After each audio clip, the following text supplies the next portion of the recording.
روزہ ہمارے اندر ایک نئی معاشی فکر پیدا کرتا ہے جس کی نمایاں خصوصیات کفایت اور سادگی یا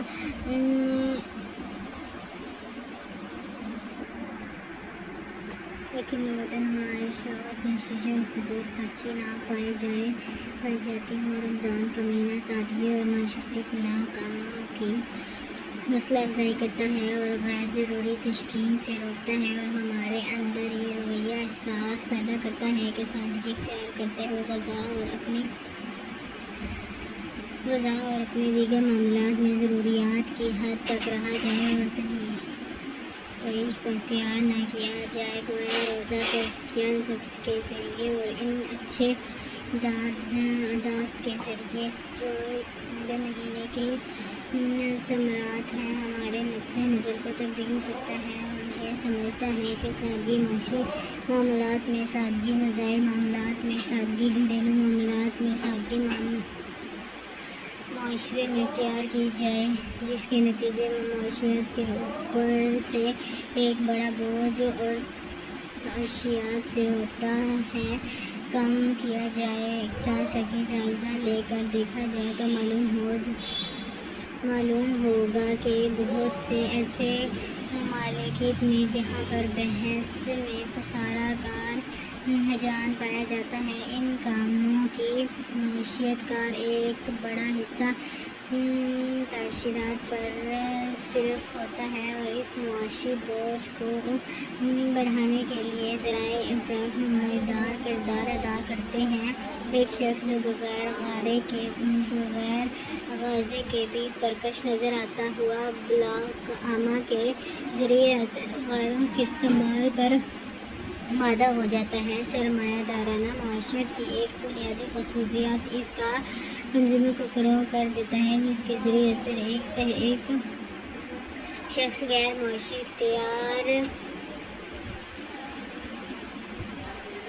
کہ ہم ایسے اندر سادگی کے ذرائع ان ضروریات کو، ان اقدام کو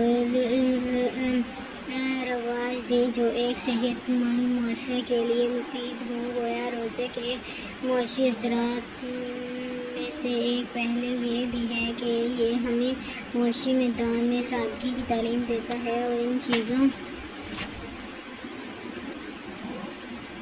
ان چیزوں سے بچنے کی طرف ابھارتا ہے جو عام طور پر قومی خزانہ اور معاشی بوجھ کا باعث بنتی ہیں۔ اسلامی نظام معیشت کی یہ خصوصیات ایسی ہے کہ اگر ان کو مغرب اور مشرق کے استحصالی معاشی نظام کی جگہ قائم کر دیا جائے تو انسانیت بھوک، افلاس اور معاشی استحکام سے نجات حاصل کر سکتی ہے۔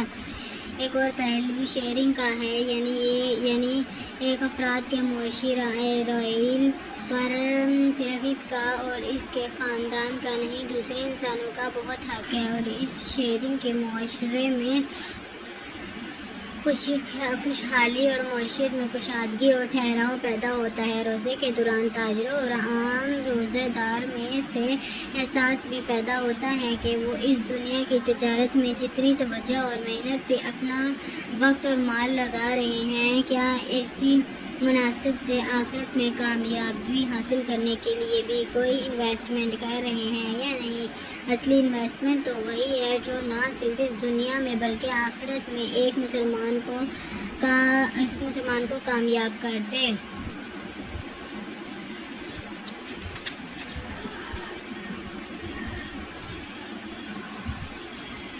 روزہ سیاسی تربیت اور غلبہ دین۔ حقیقت یہ ہے کہ اللہ تعالیٰ کی اپنے بندوں پر نعمتوں اور انعامات کا شمار ممکن نہیں، لیکن اللہ کی ان نعمتوں میں رمضان المبارک کو ایک منفرد حیثیت حاصل ہے۔ حضور اکرم صلی اللہ علیہ وسلم کو اس مہینے کا انتظار رہتا تھا اور اس کا وہ جس شوق کے ساتھ استقبال کرتے تھے، اس کا احساس اور ذکر خود ایمان افزاد اور اہل ایمان کی قدر منازل کو سمجھنے اور اس سے فائدہ اٹھانے کے لیے ممبرز کا کام کرتا ہے۔ اللہ تعالیٰ رجب کا مہینہ چاند دیکھنے کو دعا فرمایا کرتے تھے کہ اے اللہ، ہمارے لیے رجب اور شوال کے رمضانوں میں برکت عطا فرما اور ہمیں رمضان کے مہینے اپنے تک پہنچا دے۔ اور پھر جب رمضان کا چاند نظر آتا تھا تو انسان نبی سے یہ الفاظ گویا بن کر سفشا ہوتے: اے اللہ، ہم پر یہ چاند امن اور ایمان اور سلامتی اور اسلام کے ساتھ طلوع فرما۔ اے چاند، میرا اور تیرا رب اللہ ہی ہے۔ ایک حضرت سلمان فارسی رضی اللہ تعالیٰ عنہ روایت ہے کہ حضور پاک صلی اللہ علیہ وسلم نے شعبان کی آخری تاریخ کو ایک خطبہ دیا جس میں رمضان کے بابرکت مہینے کے استقبال کے لیے ہمیں اس طرح تیار فرمایا: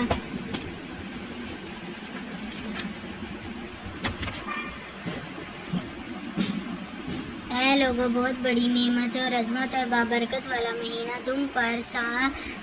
یہ فنگن ہونے والی ہے۔ اس مبارک مہینے کی ایک رات 1000 مہینوں سے بہتر ہے۔ اللہ تعالیٰ نے اس مہینے کے روزے تم پر فرض کیے گئے ہیں اور رات کے قیام منسوخ تراویح کو نفل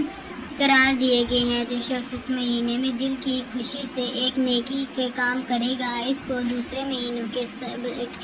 فرض کے برابر ثواب ملے گا، اور جو شخص اس مہینے میں ایک فرض ادا کرے گا، اللہ تعالیٰ اس کو دوسرے مہینے کے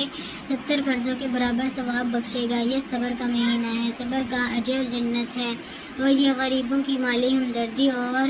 امداد کا مہینہ ہے۔ رمضان کی بابرکتوں کا ذکر فرماتے ہوئے اللہ تعالیٰ نے آپ صلی اللہ علیہ وسلم نے اس خطبے میں روزے کے 2 اہم پہلو کو اجاگر کر فرمایا ہے جو روزے کی روح اور مقصد کو سمجھنے میں مدد دیتے ہیں، یعنی صبر کا مہینہ اور مواسطہ کا مہینہ۔ صبر کا تعلق بھلائی، حق اور جدہ عدل پر جم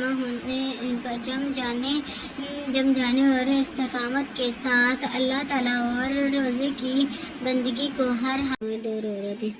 وقت تک سحری کا استعمال کرتے ہیں۔ اس طرح جس وقت افطار کرنے کی اجازت ہے اس وقت افطار کی جاتی ہے، گویا یہ اللہ تعالیٰ کی مقرر کی ہوئی حدود کی پابندی اور ان پر شدت سے عمل کرنے کی تربیت ہے۔ یہی وہ اصول ہے جو رمضان کے دوران روزہ ایک تاجر کو سکھاتا ہے اور کسی حد تک نفع کما سکتا ہے۔ اللہ تعالیٰ نے تجارت کو حلال اس لیے کیا ہے کہ اس سے کاروبار میں برکت ہوتی ہے، مال میں اضافہ ہوتا ہے، لیکن یہ اضافہ کسی نوعیت کا ہو، کیا دوسروں کے شہروں کا استحصال کر کے یا ایک اخلاقی ضابطے میں رہتے ہوئے نفع کما کرتا گاہک کا مطلوبہ معیار کا مال بھی ملے اور اس پر غیر ضروری مالی بوجھ بھی نہ پڑے۔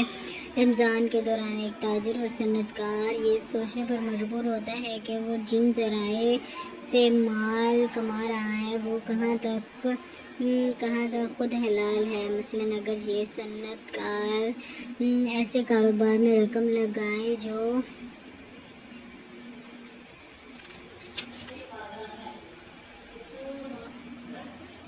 مشتبہ یا حرام ہو، جیسے اسٹاک مارکیٹ میں بازاری لگانا یا مؤثر صحت مشروبات تیار کر کے فروخت کرنا، یا ایسے اشیاء کا استعمال جو فحش اور غیر اخلاقی ہو، یا ایسے ڈراموں کی تیاری کے لیے مالی امداد ہے جو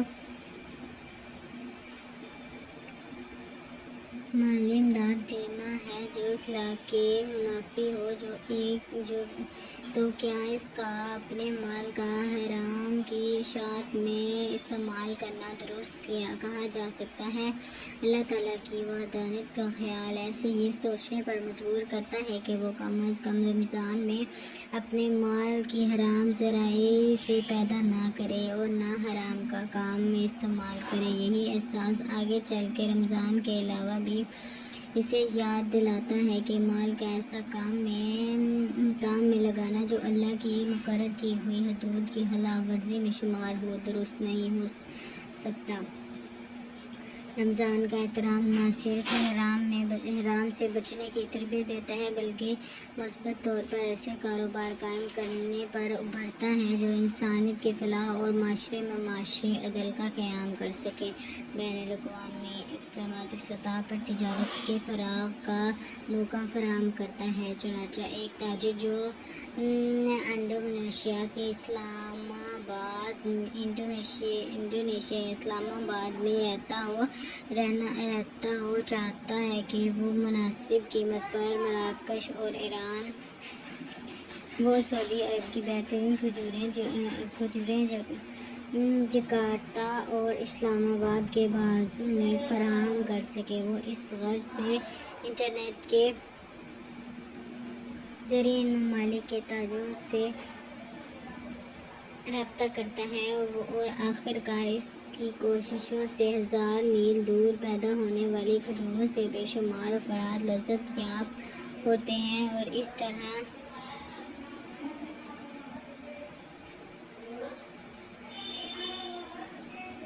دور دراز کے مسلمان تاجروں کے باہم معاشی تعلقات میں استحکام پیدا ہوتا ہے۔ رمضان کریم میں قرآن کریم کی سماعت اور معافی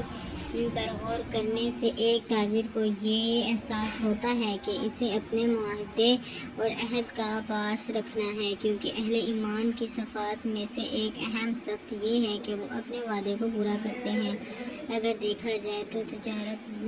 اس معاہدہ پر بنی ہوئی ہے۔ ایک گاہک کو سامان دیتے وقت ایک تاجر اخلاقی اور قانونی طور پر ایک ساتھ معاہدہ ہی کرتا ہے کہ جو رقم وہ وصول کر رہا ہو اس کے معاوضے میں جو ایسی سہولت سروسز اور گاہک کو دے رہا ہو وہ وصول شدہ رقم کے ساتھ جائز مناسب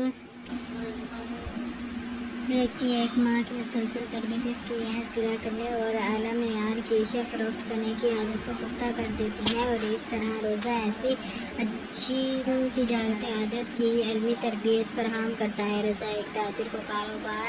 کاروباری معاملات میں ناپ تول میں کمی نہ کرنے کی تربیت دیتا ہے۔ قرآن کریم سابقہ اقوام کے تذکرہ کے ذریعے یہ بات سمجھتا ہے کہ جب حضرت شعیب علیہ السلام کی قوم نے ناپ تول میں کمی کی، ان کے لینے کے پیمانے اور دینے کے پیمانے مختلف ہو گئے، تو اللہ تعالیٰ نے ان پر عذاب بھیجا اور ان کی قوم کو تباہ کر دیا گیا۔ رمضان اشیاء کو خود غشی فروخت کرنے والے تاجروں کو خصوصاً یہ پیغام دیتا ہے کہ وہ اپنی کم ناپ تول کی عادت کی اصلاح کریں۔ ایسے ہی یہ صنعت کاروں کو پیغام دیتا ہے کہ ٹیکسٹائل کی انڈسٹری میں ان کے سود کا وزن وہی ہو جس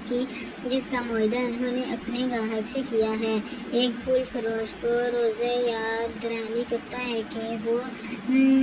تولتے میں ڈنڈی نہ مارے، ورنہ اس کے کاروبار کی برکت اٹھ جائے گی اور وہ اللہ تعالیٰ کے عذاب کو مستحق بن جائے گا۔ موسم حج کی طرح موسم رمضان بھی بعض اشیاء کی کھپت میں اضافے کا باعث ہوتا ہے۔ ان میں کھجور، دودھ اور دیگر مشروبات جیسے پھولوں کے عرق۔ چنانچہ رمضان کے آغاز سے قبل ہی تاجر ان اشیاء کے بڑے مقدار میں حصول کے لیے جہاں کہیں ان کی پیداوار ہوتی ہے وہاں سے درآمد کرنے میں مصروف ہو جاتے ہیں۔ اس طرح عالمی طور پر اشیائے خود نوشی پیدا کرنے والے کی اہمیت فراہم ہوتی ہے اور وہ رمضان کی خصوصی ڈیمانڈ پر مانگ کو سامنے رکھ کر اپنی پیداوار صلاحیت کا تعین کرتے ہیں۔